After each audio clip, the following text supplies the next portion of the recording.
Welcome to the English with Mr. N. Welcome to the English lesson with Mr. N. Oh, welcome to the English lesson with Mr. N. Welcome to the English lesson with Mr. N. Oh, welcome to the English lesson with Mr. N.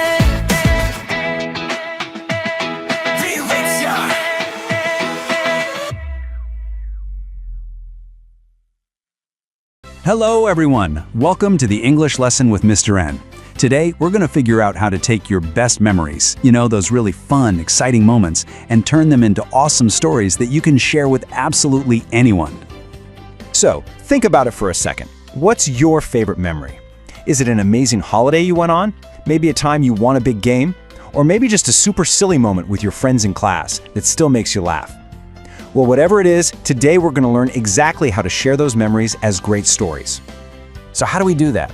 Well, to get started, we need to understand a special kind of storytelling. So first things first, what in the world is a recount text? It's actually really simple. A recount text is just a story about something that has already happened. You can think of it like hitting the rewind button on your life to share a specific moment. It could be something happy, like a trip to the zoo, or maybe something not so great, like that time you fell off your bike.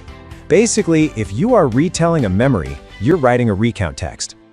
Now, just so you know, there are a few different types of these texts. But today, we're going to focus on the best one, in my opinion, the personal recount. This is the good stuff. It's all about telling stories from your life, about your experiences. And why do we even write them? Well, it's all about sharing. When you tell your friends what you did over the weekend, you're sharing an experience. We retell events so we don't forget them. And sometimes, our stories can even help other people learn from what we went through. All right, every great story needs a solid plan, right? You can't just throw words on a page. So let's talk about the structure. These are the building blocks you're going to need to build an amazing recount story.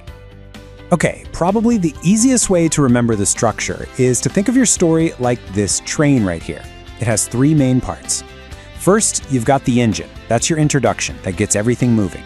Then you've got the middle cars, which carry all the action, all the important details. And finally, you've got the caboose at the end. That's your closing. So that first part, the engine, is called the orientation. This is where you set the scene for your reader. It's super important because it answers three key questions. Who was in the story? When did it happen? And where did it happen? Get those three things down and you've got a great start. Next up, those middle cars. This is the events section. This is the main part of your story, where all the action happens. Now, the most important rule here is to tell everything in chronological order. That's just a fancy way of saying tell it in the order that it happened. First this, then that. It makes sure your story is easy to follow and doesn't get all confusing. And that brings us to the final car, the reorientation. This is your ending, your big finish. It's where you wrap everything up and tell us your personal feelings about what happened. Were you excited, super happy, a little embarrassed? Now this part is sometimes optional, but honestly, it's a really great way to finish your story. Okay, so we've got the blueprint, the structure. Now we need the tools to actually build the story. So let's open up what I like to call your grammar toolkit. To write a really fantastic recount, you're going to need 4 key tools from this writer's backpack. We've got simple past tense, adverbs of time, action verbs, and conjunctions. Let's take a quick look at each one. All right, listen up, because this is the most important tool you have, the simple past tense. Since your story happened in the past, all your verbs have to be in the past tense too. We sometimes call this verb to. So you don't say go, you say went. You don't say eat, you say ate. It's because the action is already finished.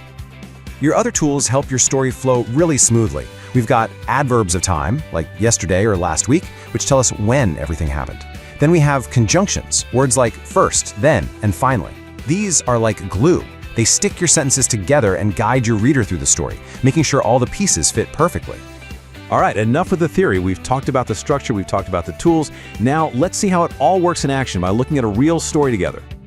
Okay, I'm going to read this story about a football match out loud. Follow along with me. The class meeting football match. Yesterday, my class participated in the school class meeting. We played football against grade 8B in the school field. First, the referee blew the whistle and we started the match. My friend Booty passed the ball to me. Then I ran fast towards the goal. Suddenly I slipped on the grass, but I still kicked the ball. It went into the goal. Finally the match ended and we won 1-0. We were tired but very happy and proud of our class. Pretty cool, right? Now let's break it down. Look here. That first part gives us the orientation. It tells us who, when, and where. The whole middle section, that's the events, told in order using words like first, then, and suddenly. And that last sentence is the reorientation. It tells us how they felt, tired but happy. And look at all those circled words. Those are our action verbs in the past tense. Played, blew, passed, ran, it's all there, working together perfectly. So you've seen how it's done, you know the structure, and you've got your grammar tools all ready to go. I think you know what that means. Yep, now it is your turn. But wait, before you start writing, let's use this quick checklist. Just ask yourself, did I include an orientation? Are my events in the right order? Did I use past tense verbs? And did I add a reorientation to share how I felt? If you can say yes to all of those, you are good to go. So here is your mission. I want you to write your own short recount text. Pick a memory, maybe about your last school break or a funny thing that happened in class. Just follow the steps we talked about. You can start with yesterday or last week, tell us the who and where, list out a few events, and end with how you felt. You've totally got this. The most important thing is to have fun with it. Remember, you have amazing stories that only you can tell, so keep practicing and keep sharing them. That's all for now. See you on the next video.